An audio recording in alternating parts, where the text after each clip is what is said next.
കല്യാണം കഴിഞ്ഞ 1 മാസം ഒരുമിച്ച് താമസിച്ചുള്ളൂ. തൂങ്ങി മരിക്കായിരുന്നു. അയ്യോ എന്റെ കർത്താവേ, ആരാണ്ട് വരുന്നു, അകത്തേക്കിരുന്നു.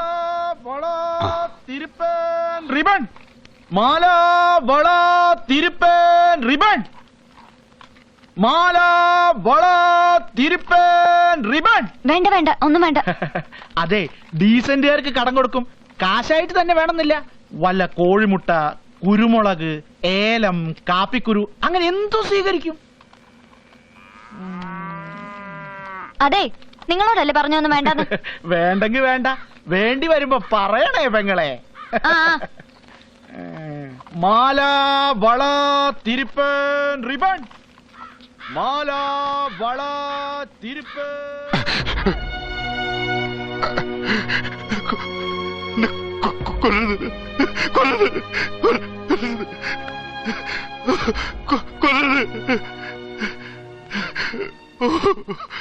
നിങ്ങളല്ലേ ഞങ്ങളെ കൊല്ലാൻ നടക്കുന്നത്?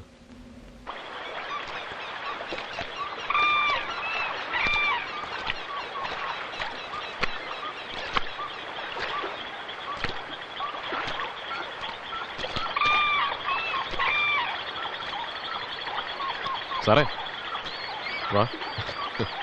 സാറ് പേടിക്കണ്ട, ഈ വഴിയൊന്നും അങ്ങനെ ആരും വരാറില്ല. വയനാട്ടിലെ കാടുകളെ ഇവർക്കറിയുന്ന പോലെ വേറെ ആർക്കും അറിയില്ല. പാറപ്പുറത്ത് കാല് വെക്കണ്ട, നല്ല പായലുണ്ട്.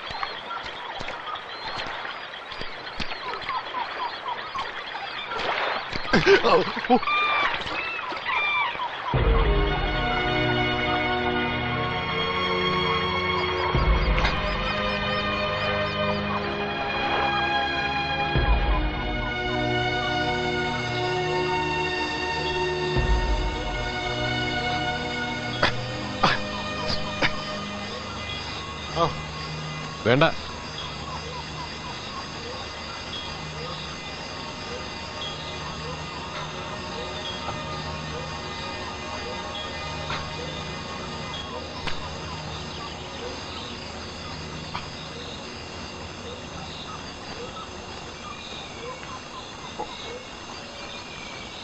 ഇതേ അതിനൊരു മാർഗമുള്ളൂ. പറിച്ചു കളയുകയോ തിരുമുകയോ ചെയ്താൽ അതിൻ്റെ പല്ല് പൊഴിഞ്ഞു പോകില്ല, പിന്നീട് അവിടെ ഇരുന്ന് പഴുക്കും. നിരന്തരമായി അട്ടയുടെ ആക്രമണം അനുഭവിക്കുന്ന ഒരു വയനാട്ടുകാരൻ്റെ ചെറുത്തുനിൽപ്പ് മാർഗമാണ് ഇതെന്നാണ് ഞങ്ങൾ പ്രായോഗികമാക്കുന്നത്.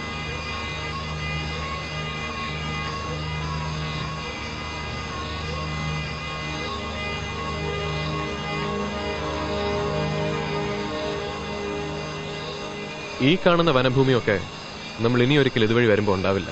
ഇവിടെ നിറയെ കൃഷിയായിരിക്കും, കാപ്പിയും കുരുമുളകും ഇഞ്ചിയും ഒക്കെ. അതിന് നടുക്കൊരു ചെറിയ കൂര ഉണ്ടാവും. കാട് വെട്ടിത്തെളിച്ച് കൃഷി ചെയ്യുന്നതിന് സൈവർ കൊടുക്കുന്ന സൗജന്യം.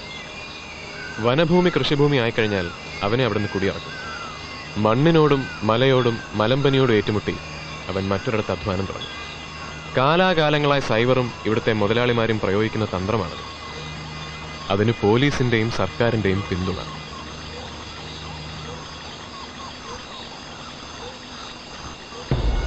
ഈ കർഷകരുടെയും തൊഴിലാളികളായ ആദിവാസികളുടെയും മോചനം, അതാണ് ഞങ്ങളുടെ ലക്ഷ്യം. ആളെ കൂട്ടാനോ ആളെ ചേർക്കാനോ ആയിട്ടൊന്നുമല്ല ഞാനിതൊക്കെ പറഞ്ഞത്.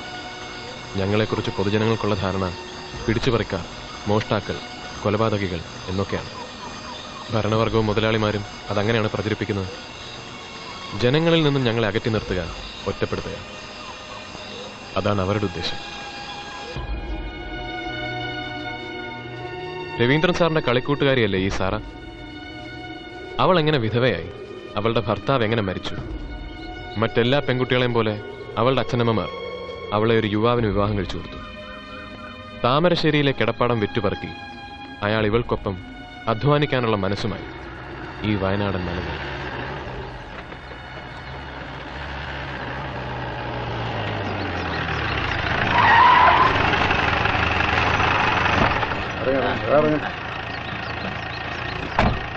വിട്ടോ, കൈയോടെ പോയി മുതലാളിയെ കാണാം. കുറച്ചെന്റെ വീട്ടിലിരിക്കട്ടെ.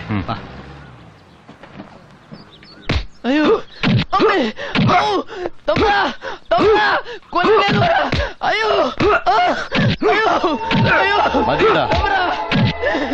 അയ്യോ, ഇനി അടിക്കണ്ട, അവൻ ചത്തുപോകും. അയ്യോ പാവം.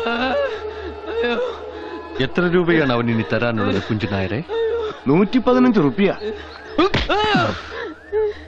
അത് തീരും വരെ പണിക്ക് വരുമെന്ന് ചോദിക്കട ചാക്കോ. അവന്റെ കൂട്ടത്തിലെ എല്ലാവരുടെയും കണക്ക് നോക്കി വെച്ചോ കുഞ്ചുനായരെ.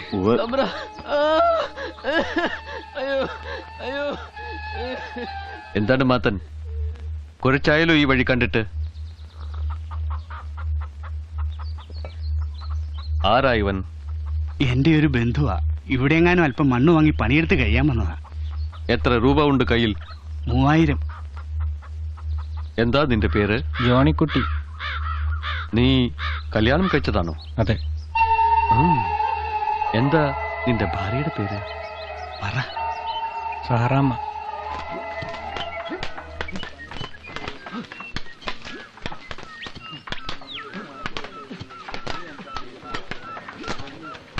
ജോണിച്ചായ വെള്ളം.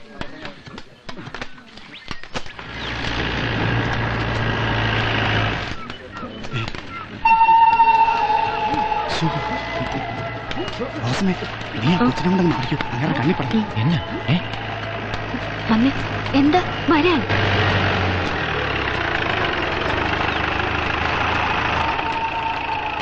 ദാസപ്പ, എന്താ അവന്റെ പേര്? ജോണിക്കുട്ടി. അവരെ വിളിക്കേ.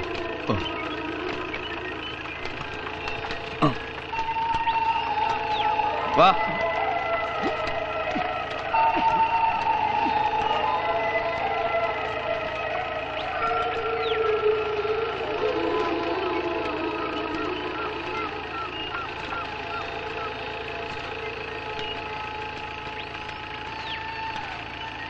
എന്താ നിന്റെ പേര്?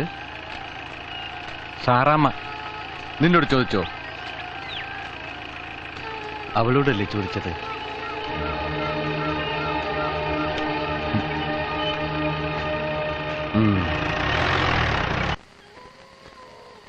ജോണിച്ചായ നമുക്ക് തിരിച്ചു പോവാം. ഓരോരുത്തരോടും ആ സൈവർ കാണിച്ച കാര്യം കേൾക്കുമ്പോ എനിക്ക് പേടി തോന്നുന്നു. കയ്യിലുണ്ടായിരുന്ന പണമെല്ലാം നമ്മൾ അയാൾക്ക് കൊടുത്തു പോയില്ലേ ഒച്ചേ?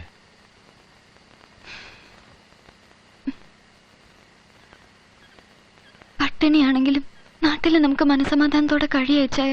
നാട്ടിലേക്ക് തിരിച്ചു ചെന്നാ കയറി കിടക്കാൻ ഒരു കൂരയുണ്ടോ? കൊത്തിയും കിളച്ചും ജീവിക്കാൻ ഒരു തരി മണ്ണുണ്ടോ?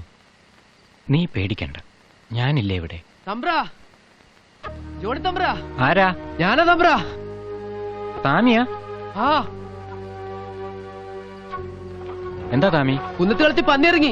എല്ലാരോടും വരാൻ വർക്കി തമ്പ്ര പറഞ്ഞു. എന്റെ ഈശോയെ, ഇന്നലെ പാകിയ എഞ്ചിയാ. അത് പോയ എല്ലാം തീരും. നീ കഥ അടച്ചു കിടന്നോ.